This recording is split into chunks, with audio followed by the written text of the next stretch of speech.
Hi friends, అందరికీ good evening అండి. దోశ కోసం అయితే పప్పు ఇంకా బియ్యం నానబెట్టుకునండి మిక్సీ పట్టడానికి. పొద్దునుండి ఏదో ఒక పని చేస్తూనే ఉన్నాను, అస్సలు ఖాళీ లేదండి.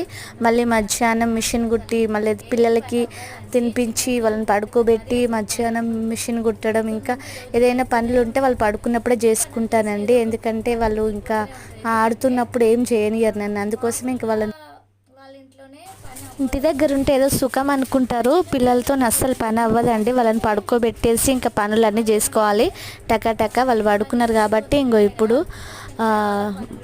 పనులన్నీ అయిపోయేసరికల్లా ఈ టైం అయిందండి. ఇప్పుడైతే దోశపిండి వేస్తున్నాను.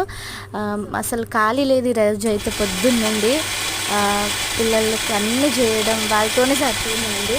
ఓకే ఫ్రెండ్స్, కానీ పిల్లలతోనే సంతోషం, పిల్లలతోనే ఆనందం అండి. వాళ్ళతోనే మన టైం అంతా గడిచిపోతూనే ఉంటుంది, అస్సలు టైం తెలియదు పిల్లలుంటే. ఓకే ఫ్రెండ్స్, నా వీడియో మీకు నచ్చినట్లయితే ఒక లైక్ చేయండి, మంచి కామెంట్ పెట్టండి. కొత్తగా చూసేవారు ఛానల్ సబ్స్క్రైబ్ చేసుకోండి ఫ్రెండ్స్. ఓకే అండి, దోశపిండి అయితే ఇగో ఇలా రెడీ అయిపోయింది. ఓకే ఫ్రెండ్స్, బాయ్ అండి మరి అందరికీ. ఓకే ఫ్రెండ్స్, నా వీడియో మీకు నచ్చినట్లయితే లైక్ చేయండి, కొత్తగా చూసేవారు ఛానల్ సబ్స్క్రైబ్ చేసుకోండి, మంచి కామెంట్ పెట్టండి. ఓకే ఫ్రెండ్స్, బాయ్ అండి.